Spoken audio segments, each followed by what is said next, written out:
Stem cell क्या है? हमें इससे क्या लाभ मिल सकता है?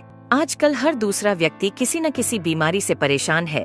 कुछ बीमारियों का इलाज संभव है और कुछ का संभव नहीं है। लेकिन अगर हम स्टेम सेल के बारे में जान ले तो हमें पता चलेगा कि करीब करीब हर बीमारी का इलाज स्टेम सेल से संभव होता जा रहा है। आप इस वीडियो को जरूर पूरा देखें, क्योंकि इससे आपका, आपके परिवार के किसी सदस्य, रिश्तेदारों और दोस्तों को फायदा मिल सकता है। मैं आपको जिस खोज के बारे में बताने जा रही हूँ वह इस सदी की सबसे बड़ी खोज है और वह है स्टेम सेल। जब एक बच्चा अपनी माँ के गर्भ से जन्म लेता है तो उसकी एक नाविका अपनी माँ के साथ जुड़ी रहती है और इस नाविका के अंदर जो ब्लड होता है उसे स्टेम सेल कहते हैं। जब माँ की गर्भ में आर्तवशोथ से पितृशोथ मिलते हैं तो पहले सेल का एक छोटा सा गोला बनता है। यह गोला स्टेम सेल कहलाता है। जैसे ही यह गोला बढ़ता है उससे बच्चों के हाथ, पैर, आँखें, कान, नाक जैसे अंग बनते हैं। इसी प्रकार दिल, किडनी, लीवर, आंत और बाकी सभी अंगों का निर्माण स्टेम सेलों से होता रहता है। स्टेम सेल मूल रूप से सभी अंगों के निर्माण में मदद करती है, क्योंकि स्टेम सेल विभिन्न प्रकार की विशेष सेल्स का निर्माण करती हैं, जैसे न्यूरॉन्स ब्रेन के लिए, कार्डियक सेल्स हृदय के लिए और अन्य 220 प्रकार के अलग अलग आर्गन का निर्माण करता है।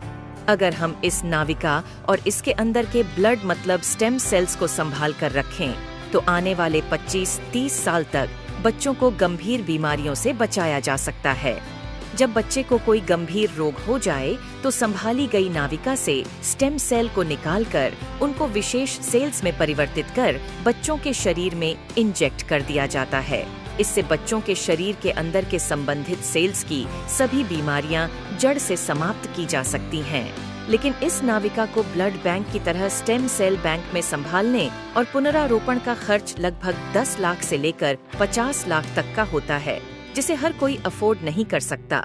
इंसानी शरीर में सभी अंगों के स्टेम सेल अलग अलग होते हैं, लेकिन मूल स्टेम सेल सभी अंगों का निर्माण करने में सहायक होता है। उदाहरण के तौर पर मान लीजिए कि हृदय के कुछ सेल्स नष्ट हो गए हैं, कुछ कमजोर हो गए हैं और कुछ अच्छे हैं, लेकिन अपने सही स्थान पर स्थानांतरित नहीं हो पा रहे हैं। इस स्थिति में हृदय का उपचार मूल स्टेम सेल से किया जा सकता है। पहले स्टेम सेल्स को कार्डियक सेल में कन्वर्ट किया जाता है, फिर आपके शरीर के अंदर हृदय में इंजेक्ट कर दिया जाता है, जिससे हृदय को नया जीवन दिया जा सकता है।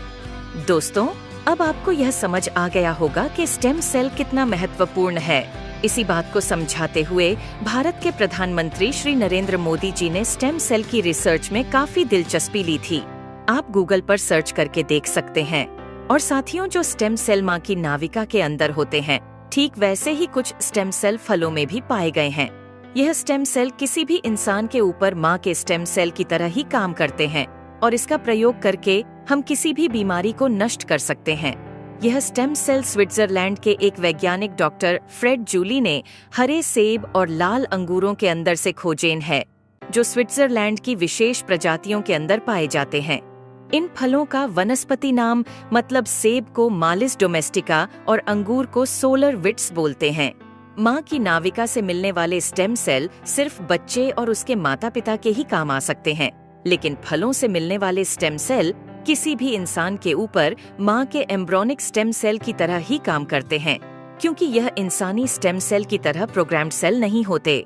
और यह फलों के स्टेम सेल इंसानी शरीर में नए सेल बनने की प्रतिक्रिया को तेज कर देते हैं, जिसकी वजह से इसका प्रयोग करके हम किसी भी बीमारी को इंसानी शरीर से नष्ट कर सकते हैं। और फलों से पाए जाने वाले यह स्टेम सेल पूरी मानव जाति के काम आ रहे हैं। सालों की मेहनत के बाद काफी देशों में लाखों लोगों के इलाज में यह स्टेम सेल सहायक हो चुके हैं और हो रहे हैं।